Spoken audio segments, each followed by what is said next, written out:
आती है कि किसी के पास कुछ भी, कितनी भी अधिक विशेषताएं क्यों ना हो, सब कुछ संपन्नता क्यों ना हो, लेकिन स्तुति भगवान की सब करते हैं। और अगर हमें भगवान की स्तुति करनी नहीं आती तो 2-4-5 दिन ऐसी जगह हो लो जहां पर संत महात्मा बराबर भगवान का पूजन सत्कार किया करते हैं। देखिए, हम किसी का अपमान नहीं कर रहे, लेकिन किसी मनुष्य के पीछे पागलों की तरीके घूमना और भीड़ में गुम हो जाना, इसको भक्ति नहीं कहते। कि आज इसका झंडा उठा लिया, पनकी वाले हनुमान जी महाराज ने प्रार्थना स्वीकार नहीं की तो परमठ चले गए, परमठ में स्वीकार नहीं हुई तो भूतेश्वर चले गए, वहां स्वीकार नहीं हुई तो वृंदावन चले गए। फिर किसी ने कह दिया वहां चले जाओ तो वहां टांकों का दर्द समाप्त हो जाता है, वहां चले गए। फिर मालूम पड़ा वहां की परिक्रमा कराओ तो बीपी ठीक रहता है, वहां चले गए। अभी हमको सूचना मिली कि भैया वहां दर्शन करने से शराब छूट जाती है। एक हमारे मिलने वालों की छूट गई। अब छूटना था, छूट गई। उसने मन में संकल्प किया होगा, संकल्प पूरा हो गया। संकल्प तो करो, कहीं जाओ या ना जाओ। जाने से थोड़ी ना होगा कि आप वहां चले गए, भीड़ में धक्के खा रहे हैं और वहां से ये ठीक हो जाता है। भैया पहले हम लोग अपने आप को ठीक कर लें, अपने को ही ठीक कर लें। अरे हाथों को इतना ठीक कर लें कि किसी पेड़ की टहनियों को न तोड़ें, इतना हाथों में नियंत्रण हो। पैरों पे इतना नियंत्रण हो कि प्रतिदिन देवालय जाया जाए, इतना तो कम से कम नियंत्रण हो सकता है ना हाथ पैर में। इतना नियंत्रण हो कि जब पहला निवाला मुख पे रखा जाए और मंत्र ना भी आता हो तो भगवान का नाम लेकर के 5 ग्रास खाए जाए। अरे इतना तो व्यक्ति कर सकता है ना। इतना करने में क्या असावधानी है? कहीं जाने से सारी मनोकामनाएं पूरी होंगी? देखिए, हम भी जाते हैं सब जगह, ऐसा नहीं है, लेकिन वहां जाने से हमारा ये अवगुण दूर हो जाएगा, ऐसा कहना थोड़ा कठिन है। अवगुण दूर करने के लिए आपको ही स्वयं प्रयास करना पड़ेगा, उसके लिए स्वयं प्रयास करना पड़ेगा, तब वो दूर होगा।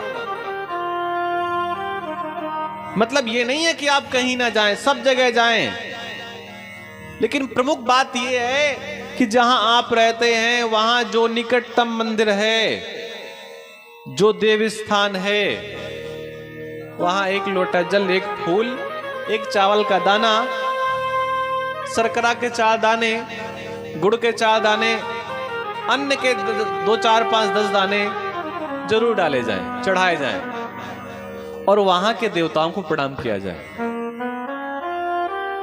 आप आचार्य जी से पूजन करवाएंगे, आप कहीं भी बैठे हो, आचार्य जी कहेंगे पूजन करने के पहले धरती माता को प्रणाम करो।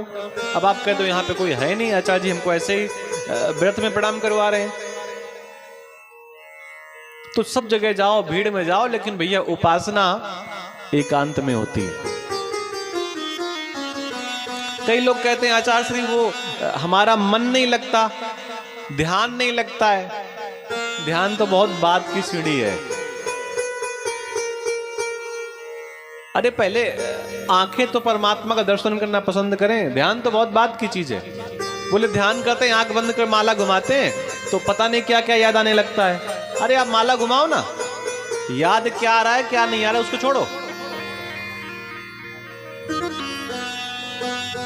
व्यवहारिक जीवन में कई बार लोगों को व्यवहारिक ज्ञान नहीं होता, उम्र कितनी भी हो जाए। अरे यहां तक कि क्या कहा जाए, ये भी लोगों को नहीं पता रहता पानी बैठ के पीना चाहिए, खड़े होकर पीना चाहिए। ये भी नहीं, इतनी सामान्य सी बात लोगों को नहीं पता है कि पानी बैठकर पीना चाहिए कि खड़े होकर पीना चाहिए।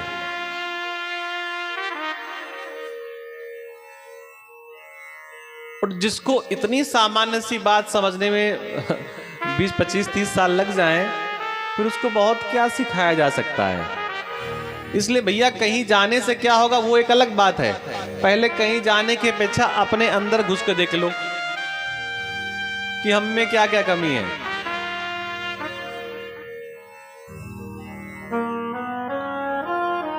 कई बार हमारे पास जो भैया लोग रहते हैं, आचार्य लोग रहते हैं, वो संकोच में कई बातें नहीं कहते, फिर कहते हैं कि हम ये कहना चाहते हैं, आप नाराज तो नहीं होंगे।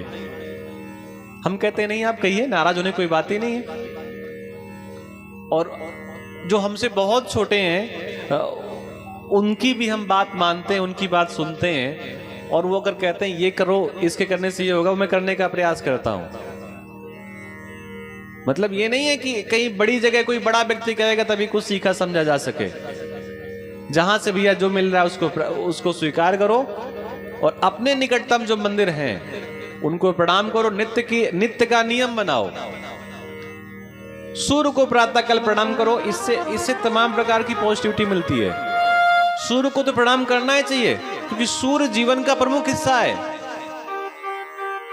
सूर्य ना निकले तो बेताबी व्यक्ति परेशान हो जाता है। भगवान ने उन सभी 16,000 कन्याओं के साथ विवाह किया, और आगे कथा में आता है कि बाणासुर एक बार स्नान कर रहा था, नदी के धारा को रोक दिया अपने बाजुओं के बल से। जीवन अस्त व्यस्त हो गया, तो लोगों ने भगवान शिव को प्रसन्न किया, शिव से प्रार्थना की कि कम से कम इस धारा को तो खोलिए। शिव बड़े प्रसन्न हुए बाणासुर के बल को देख करके। कुछ आशीर्वाद मांग लो। तो बाणासुर ने कहा कि हमको 1000 भुजाएं दे दीजिए। क्यों? मैं उन 1000 भुजाओं से आपके भजन कीर्तन में सब कुछ बजाऊंगा, आपकी सेवा करूंगा। भगवान ने 1000 भुजाएं दे दी। अब उसको बल हजम नहीं हो रहा है, उसको लग रहा है इस बल का उपयोग करें, तो बल का उपयोग करें कहां? तो उसको ऐसा लगा बल का उपयोग भगवान के ऊपर करते हैं, भगवान शंकर के ऊपर। ध्यान दीजिएगा, भस्मासुर कभी बनना नहीं चाहिए। जहां से आपने कुछ सीखा, जहां से आपने कुछ प्राप्त किया, जहां से आपको कुछ मिला, उन्हीं को नीचा दिखाने का प्रयास कभी नहीं करना चाहिए। जो भस्मासुर आज तक बने हैं उनका कल्याण ही हुआ है, कल्याण कभी नहीं हो सकता। भगवान शिव का बल पा करके शिव से ही झगड़ा करने के लिए तैयार हो गया। बाणासुर से भगवान ने कहा कि पुत्र, अगर हाथों में बहुत खुजली हो रही है तो एक झंडा भगवान शंकर ने बाणासुर को दिया कि जा इस झंडे को, मत्स्यकार झंडे को जिसमें मछली बनी हुई थी, इस झंडे को अपनी घर के छत पे लगा देना, और जिस दिन ये झंडा झुक जाए उस दिन तेरे हाथों की खुजली मिट जाएगी। अच्छा, आप लोग अपने घर पे झंडा लगाते हैं? लगाना चाहिए। आप देखिए कि कहीं भी कोई भी तीर्थ स्थान हो, कैसे मालूम पड़ता है? झंडे को देख करके। तो एक झंडा बढ़िया लहराता हुआ आप सबकी छत में होना चाहिए। अब मन में भाव जागृत होता है कौन सा झंडा लगाएं, तो कोई भी लगा लो, और बिल्कुल आसान सा समझना हो, आसान सा झंडा कौन सा है? हनुमान जी महाराज का लगा लो। जिसपे हनुमान जी का चित्र बना हो उस झंडे को छत पे लगा लीजिए आप आराम से। आपका मन कर रहा है नहीं नहीं हम दुर्गा माता के बहुत बड़े उपासक हैं, तो नवरात्र में झंडा लाइए, दुर्गा जी का पूजन करिए, फिर उसको उठाकर छत में लगा दीजिए। नहीं नहीं हम तो राम जी के उपासक हैं, तो रामनवमी को लगा दीजिए। आप जिसकी उपासना करते हैं या जिससे आपको विशेष स्नेह है, जिनका नाम सुनकर के हृदय में अनायास प्रेम जागृत हो जाता है, उनका झंडा लगाइए। लेकिन बात यह है कि जीवन एक यात्रा है। जीवन में प्रत्येक दिन युद्ध करना होता है। एक आपको बड़ी संकोच भरी बात बताएं। आप लोग लगता होगा कि आचार्य जी बहुत विद्वान हैं, बहुत होशियार हैं। सच मानिए, रोज घर से निकलते समय कपकपाहट होती है कि कहीं कोई ऐसा शब्द ना निकल जाए मुख से जो किसी को पीड़ा दे। रोज बड़ा भय लगता है कि 3-4 घंटे कैसे भगवान का कीर्तन होगा। बस प्रार्थना भगवान से इतनी कर ली जाती है कि आपका ही कार्य करने आए हैं, हमारा भले उपहास हो जाए, आपका ना होने पाए। रोज का कार्य करने वाले में भी कई बार डर लगता है। हनुमान जी का झंडा, जीवन एक युद्ध है, जीवन एक यात्रा है, और उस यात्रा को सुगम हनुमान जी महाराज बनाते हैं। कौरव पांडवों का युद्ध प्रारंभ होने वाला था। भगवान ने कहा अर्जुन से कि हनुमान को बुला लाओ। हनुमान जी को बुलाने के लिए अर्जुन जी गए। किसने भेजा? भगवान कृष्ण ने। हनुमान जी नहीं आए तो भगवान कृष्ण स्वयं कहने गए कि ऐसा करो, तुम चलो, तुम चलोगे तो यात्रा सुगम हो जाएगी। हनुमान जी ने कहा देखो, हम चलेंगे तो, और तुम्हारे रथ के झंडे पर स्थापित भी हो जाएंगे, लेकिन एक शर्त है, ये बताओ वहां कथा होगी कि नहीं होगी? रामचरित सुनबे को रसिया। भगवान ने कहा वहां तो युद्ध ही युद्ध होगा, कथा किस बात की भाई? युद्ध कथा यहां होगी केशव नगर में? युद्ध के मैदान पे कथा थोड़ी ना होनी है। इजराइल में थोड़ी कथा होनी है इस समय, कथा तो यहां होगी। हनुमान जी ने कहा फिर हम नहीं चलेंगे, कथा हो तो बताओ। तब भगवान ने कहा हाँ ठीक है, चलो बीच में कथा होती रहेगी। सही मानिए, अर्जुन का तो बहाना था। गीता के माध्यम से कथा भगवान को, श्री हनुमान जी महाराज को सुनाना था। यात्रा सुगम बन जाए, यात्रा आसान बन जाए। बाणासुर को मत्स्य से लगा हुआ बना हुआ झंडा दे दिया, जा अपनी छत पे लगा देना। जिस दिन ये झंडा झुक जाए, समझ लेना तेरी भुजाओं की खुजली जो तेरा बल है, उससे लड़ने वाला कोई मिल जाएगा। ऊषा अनिरुद्ध जी की कथा आती। इस कथा में भगवान कृष्ण का बाणासुर के साथ युद्ध हुआ, लेकिन ये बाणासुर प्रहलाद जी के परिवार का था। प्रहलाद जी को भगवान ने पहले ही वचन दे रखा था कि तेरे परिवार के किसी व्यक्ति का मैं प्राण नहीं लूंगा। तो जो बाकी भुजाएं थी, 2 भुजाएं छोड़ करके भगवान ने सारी भुजाएं चक्र से काट दी और बाणासुर को छोड़ दिया। बाणासुर को भी जो घमंड था वो भी दूर हो गया। भगवान की संतानों का वर्णन है। एक सस्ता कृष्णस्य पुत्रान दश दशा बला अजीजनन वमा पिंतु सर्वात्म संपदा। प्रत्येक पत्नी से भगवान को 10-10 पुत्र हुए और फिर उनके भी 10-10। भगवान का मन ही हम सब लोग हैं, और जैसा वह चाहते हैं वैसे हम लोग करते हैं। तो अब ये तो भगवान की लीला है कि 10 पुत्र हो या कुछ और। निंदक नियरे राखिए आंगन कुटी छबाय, बिन पानी साबुन बिना निर्मल करे सहा। अगर कोई ये कहे भैया आपसे ये गलती हो गई, आपको ये नहीं करना चाहिए, तो फिर आप गलती मान लो, हो गई तो हो गई। और उस गलती को ठीक करने के जितने भी उपाय हों वो करने चाहिए। गलती को दबाने का प्रयास नहीं करना चाहिए कि नहीं नहीं मैं गलत नहीं हूं, मैं ही सही हूं, तुम ही गलत हो। और अपने निकटतम आसपास कुछ लोग ऐसे होने चाहिए जो आपकी गलतियों पर पर्दा न डालें, एकांत में आपसे आपकी गलती धीरे से बता दें, आपने ये गलती कर दी, आपको ये नहीं करना चाहिए।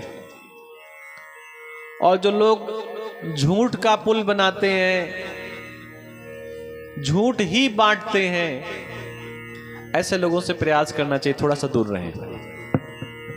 एक राजा था जिसका नाम था पौंड्रक। बड़ा सुंदर राजा था, दिव्य था। सुंदर का मतलब बिल्कुल गोरा। उसके मंत्रियों ने एक दिन उसको भड़का दिया। मंत्रियों ने कहा, राजन, नंद ब्रजम गते रामे करुसाधिपतिर्नृपा वासुदेवोऽहमित्यज्ञो दूतम कृष्णाय प्राहिणोत। पौंड्रक से उसके मंत्रियों ने कहा, राजन, आप भगवान हैं। आप कौन हैं? भगवान। और आप वासुदेव हैं, आप ही कृष्ण हैं, आप ही हरि हैं, आप ही विष्णु हैं। अच्छा, जब पहली बार कहा तो पौंड्रक ने मना कर दिया, अरे क्यों उपहास करते हो, हम भगवान नहीं हैं। एक बात जब 4 बार कही जाए तो फिर वो सही लगने लगती है। रोज कहते उसके मित्र मंत्रीगण, आप भगवान हैं, आप भगवान हैं, आप भगवान हैं। तो पौंड्रक को लगने लगा कि अगर हमको कह रहे हैं कि तुम भगवान हो तो मैं ही भूला बैठा हूं, मैं भगवान ही हूं। तो बोले, भगवान का तो रंग सांवला है और मैं गोरा हूं। तो मंत्रियों ने कहा, गलती से आप गोरे पैदा हो गए हैं। और मंत्रियों ने कहा, परेशान मत, तो दिवाली आने वाली है, अभी वो दीवाल में घिसने वाला मंगवाएंगे, रेगमाल, और फिर पुट्टी लगा देंगे, कोई सांवले कलर वाली पुट्टी। बेचारा वो गोरा राजा उसको घिस घिस करके जब वो पूरा घिस गया गोरा रंग उसका, तो उसमें सांवले रंग से उसको पेंट कर दिया। तब उसको लगने लगा कि मैं भगवान हूं। उसने फिर मंत्रियों से कहा कि भगवान की तो 4 भुजाएं हैं, मेरे पास तो 2 ही हैं। तो मंत्री ने कहा, गलती से 2 हैं, लेकिन परेशान मत हो, 2 हम और लगवा देंगे। वैद्यों को बुलाया और वैद्यों से कुछ प्रक्रिया करवा के 2 भुजाएं और लगवा दी, एक में शंख, एक में चक्र, और 2 तो पहले से थी। अब उसको और एहसास हो गया कि मैं भगवान ही हूं। तो उसने कहा कि भगवान के पास तो वाहन है गरुड़ का, और हमारे पास तो वाहन है नहीं, हमारे पास तो चलने वाला है। अरे बोले, परेशान क्यों हो रहे हो, सारी व्यवस्थाएं हैं। उसके वाहन को गरुड़ के जैसा बनाया गया, उसमें कुछ ऐसी सुविधा कर दी गई कि उड़ता था, वो जहां चाहे वहां ले जा सकते हैं। और उसको एहसास हो गया कि नहीं, अब मैं भगवान हूं। और ये जो वासुदेव कहलाता है द्वारिका का ग्वाला, ये भगवान नहीं, झूठ मूठ का नाटक करता है, पूरे राज्य में अपनी पूजा करवाने लगा, पूरे राज्य में। जो कोई भगवान का नाम लेता उसको दंड देता। लेकिन कई लोग ऐसे होते हैं जो झूठ का साथ नहीं देते। एक विप्र खड़ा हो गया, ब्राह्मण खड़ा हो गया पौंड्रक के सामने, राजन, जब तक वसुदेव के पुत्र वासुदेव इस धरती पर हैं, मैं आपको भगवान नहीं मानूंगा। और मैं उसी दिन आपको भगवान मानूंगा जिस दिन आप यशोदानंदन पुत्र को हरा दें। मन में बात घुस गई, पत्र लिखा भगवान को और भगवान से कहा कि नकली भगवान कहलाना बंद कर, मेरी शरण में आ जा, मैं तुझे क्षमा कर दूंगा। भगवान ने भी पत्र के उत्तर में प्रतिपत्र लिख दिया कि ऐसा कर, ना तेरी ना मेरी, हम लोग युद्ध के मैदान पर मिलते हैं और जो जीता वही परमात्मा। दोनों के बीच में युद्ध हुआ, अंत में पौंड्रक का भी उद्धार होगा और भगवान तो भगवान ही थे। द्विविद का उद्धार हुआ, ऐसे बहुत सारे लोगों का उद्धार हुआ। सांब के विवाह की कथा है और जरासंध के कैदी राजा, जरासंध नाम का जो राजा था, इसके यहां कई राज्य के राजा कैद में थे। तो मंत्री भगवान के पास गए, भगवान से कहा, प्रभु हमारे जो स्वामी हैं, हमारे जो राजा हैं, ये सब जरासंध की कैद में हैं। अगर आप उनको वहां से छुड़ा दो तो हमारा राज्य सही ढंग से चलने लगे। और उसी समय इंद्रप्रस्थ में यज्ञ चल रहा था। इंद्रप्रस्थ का मतलब दिल्ली। और यज्ञ कौन कर रहा था? युधिष्ठिर जी। युधिष्ठिर जी भी भगवान को बुलाने के लिए आए। भगवान ने सलाह मांगी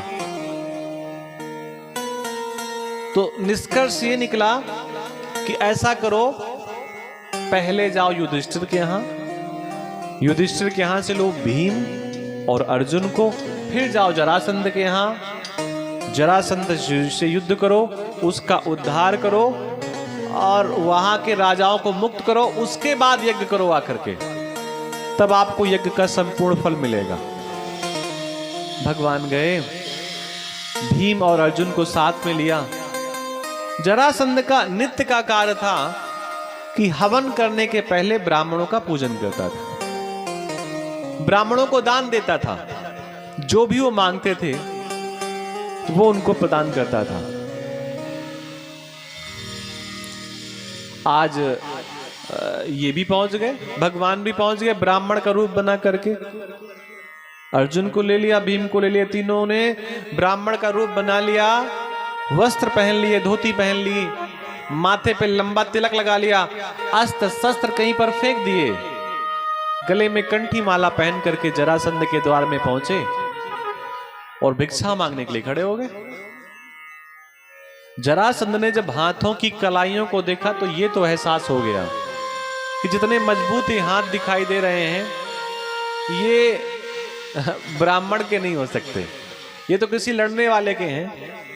लेकिन मन में भाव जगा, अगर ये क्षत्रिय होकर के भी हमारे यहाँ कुछ मांगने आए हैं, अगर ये योद्धा होकर के भी ब्राह्मण का रूप बना करके हमसे कुछ मांगने आए हैं, तो भले ही सब कुछ न्यौछावर क्यों ना हो जाए, इन्हें मैं देने से मना नहीं करूंगा। जब कोई द्वार पे मांगने वाला आए तो खाली हाथ उसको प्रयास करे ना भेजे, कुछ ना कुछ उसे जरूर दें। अगर आप दे सकते हैं और आपको ऐसा लगता है उसको इसकी आवश्यकता भी है। बोले क्या चाहिए? बोले युद्ध की भिक्षा चाहते हैं आपसे हम। जरासंध ने कहा युद्ध की भिक्षा तो हम आपको दे देंगे, लेकिन अपना सच सच परिचय बताओ, तुमको लगता है पहले भी कहीं देखा है। अपने स्वरूप में आए तीनों, तो जरासंध ने भगवान की ओर देख करके कहा कि तुम तो युद्ध में भाग गए थे, तुम तो रणछोड़ हो, तुम तो हारे हुए हो, और हारे हुए योद्धा से हम युद्ध नहीं करते। मना कर दिया। अर्जुन की ओर देख करके कहा कि अर्जुन से कि तुम तो बाण चलाते हो, धनुष बाण चलाते हो, और तुमसे भी मैं युद्ध नहीं कर सकता क्योंकि मैं गदाधारी हूं। भीम से कहा कि तुम कुछ थोड़े समय तक हमसे लड़ सकते हो, तुम कुछ समय तक टिक सकते हो और तुमसे युद्ध किया जा सकता है। जगाम हस्तिनपुरम रथेनादित्यवर्चसा ब्राह्मणे कुलवृद्धस्य वृतश्चंद्र इव गृहे। भीम और जरासंध का युद्ध हुआ। भीम को अपने बल का अहंकार था कि हमें तो कोई युद्ध में हरा ही नहीं सकता। कोई भी विशेषता अपने अंदर क्यों ना आ जाए, लेकिन प्रयास करना चाहिए कि अहंकार ना आए, मन में यह भाव जरूर रहे कि हमसे भी कोई बड़ा है, हम श्रेष्ठ नहीं है, हमसे भी कुछ श्रेष्ठ लोग हैं, हम ही संपूर्ण अच्छे स्वतंत्र नहीं है, हमसे भी बहुत अच्छे लोग संसार में हैं। ऐसा नहीं कि हम में नियंत्रण नहीं हो सकता, हमारे ऊपर भी कोई नियंत्रण कर सकता है।